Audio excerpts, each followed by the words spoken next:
नमस्कार दोस्तों, मेरा नाम है रितेश और मैं स्वागत करता हूं आपका मेरे चैनल हिस्टोरिकल ज्ञान में। आज जो मैं आप सबके लिए कहानी लेके आया हूं, वह कहानी का सीधा संबंध महाभारत से है। यह एक कहानी नहीं है बल्कि हमारे इतिहास का पन्ना है। दोस्तों, इस कहानी का शीर्षक है कृपाचार्य तथा द्रोणाचार्य की कथा। तो चलिए इस कहानी को आगे लेके जाते हैं और हम अपने इतिहास के बारे में कुछ अच्छी चीज़ें जानने की कोशिश करते हैं। गौतम ऋषि के पुत्र का नाम सरद्वान था। उनका जन्म बाणों के साथ हुआ था। उन्हें वेदाभ्यास में जरा भी रुचि नहीं थी और धनुर्विद्या से उन्हें अत्यधिक लगाव था। वे धनुर्विद्या में इतने निपुण हो गए कि देवराज इंद्र उनसे भयभीत रहने लगे। इंद्र ने उन्हें साधना से डिगाने के लिए नामपदी नामक एक देवकन्या को उनके पास भेज दिया।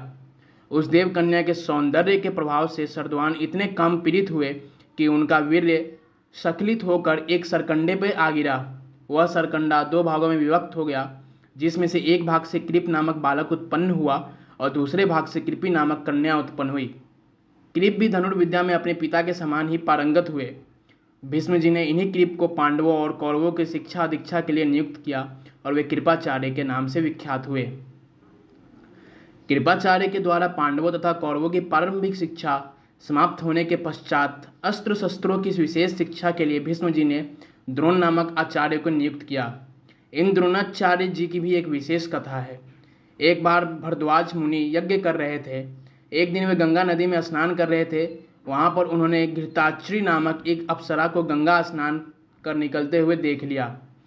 उस अप्सरा को देखकर उनके मन में काम वासना जागृत हुई और उनका वीर्य स्खलित हो गया, जिससे उन्होंने एक यज्ञ पात्र में रख दिया। कालांतर में उसी यज्ञ पात्र से द्रोण की उत्पत्ति हुई। द्रोण अपने पिता के आश्रम में ही रहते हुए 4 वेदों तथा अस्त्र शस्त्रों के ज्ञान में पारंगत हुए।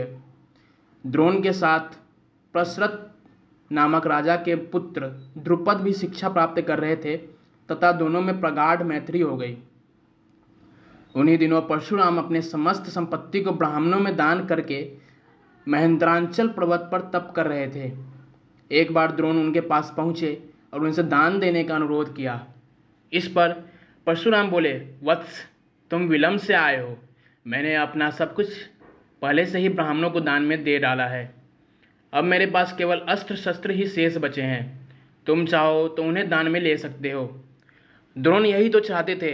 अतः उन्होंने कहा, हे गुरुदेव, आपके अस्त्र शस्त्र प्राप्त करके मुझे अत्यधिक प्रसन्नता होगी, किंतु आपको मुझे इन अस्त्र शस्त्रों की शिक्षा दीक्षा देनी होगी तथा विधि विधान भी बताना होगा। इस प्रकार परशुराम के शिष्य बनकर द्रोण अस्त्र शस्त्र आदि सहित समस्त विद्याओं में अभूतपूर्व ज्ञाता हो गए। शिक्षा प्राप्त करने के पश्चात द्रोण का विवाह कृपाचार्य की बहन कृपि के साथ हो गया। कृपि से उनका एक पुत्र हुआ।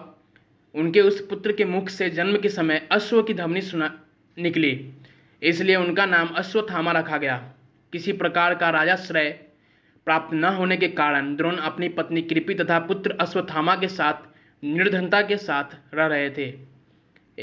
एक दिन उनका पुत्र अश्वत्थामा दूध पीने के लिए मचल उठा, किंतु अपनी निर्धनता के कारण द्रोण पुत्र के लिए गाय के दूध की व्यवस्था न कर सके। अकस्मात उन्हें अपने बाल्यकाल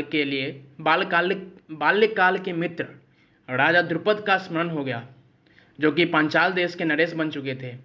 द्रोण ने द्रुपद के पास जाकर कहा, मित्र, मैं तुम्हारा सहपाठी रह चुका हूँ। मुझे दूध के लिए एक गाय की आवश्यकता है और तुमसे सहायता प्राप्त करने की अभिलाषा लेकर मैं तुम्हारे पास आया हूँ। इस पर द्रुपद अपनी पुरानी मित्रता को भूलकर तथा स्वयं के नरेश होने अहंकार के वश में आकर द्रोण पर बिगड़ उठे और कहा, तुम्हें मुझको अपना मित्र बताते हुए लज्जा नहीं आती? मित्रता केवल समान वर्ग के लोगों में होती है। तुम जैसे निर्धन मुझ जैसे राजा में नहीं।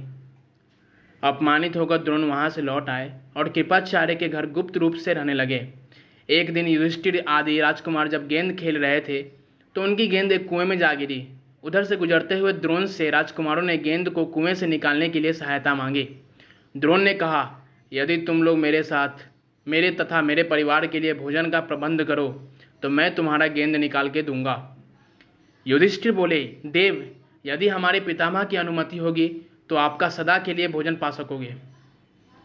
द्रोणाचार्य ने तत्काल एक मुट्ठी सींक ली उसे मंत्र से अभिमंत्रित किया और एक सींग से गेंद को छेदा, फिर दूसरे सींग से गेंद में फंसे सींग को छेदा। इस प्रकार सींग से सींग को छेदते हुए गेंद को कुएं से निकाल दिया। इस अद्भुत प्रयोग के विषय में तथा द्रोण के समस्त विषयों के प्रकांड पंडित होने के विषय में ज्ञात होने पर भीष्म पितामह ने उन्हें राजकुमारों की उच्च शिक्षा के लिए नियुक्त किया, राजश्रय में ले लिया और द्रोणाचार्य के नाम से द्रोण जी विख्यात हुए। तो दोस्तों, आशा करता हूँ आपको ये वीडियो पसंद आई होगी। आपको यह कहानी अगर पसंद आई है तो मेरे इस वीडियो को लाइक कर देना, प्लस इस चैनल को सब्सक्राइब कर देना, ताकि मैं आगे जो भी वीडियो बनाए उसका नोटिफिकेशन आपको मिले और आपको वीडियो कहीं ढूंढना ना पड़े। तो दोस्तों, मैं बहुत सारी कहानी लेके आता हूँ, जैसे अपने इतिहास की कहानी या फिर पंचतंत्र की कहानी। तो ये सब मैं लाते रहता हूँ हर 2 दिन या 3 दिन पे। तो आशा करता हूँ आपको ये वीडियो पसंद आई होगी। तो इस वीडियो को लाइक कर देना और चैनल को जरूर सब्सक्राइब करना। तो दोस्तों, चलता हूँ। जय सिया राम, जय श्री कृष्ण।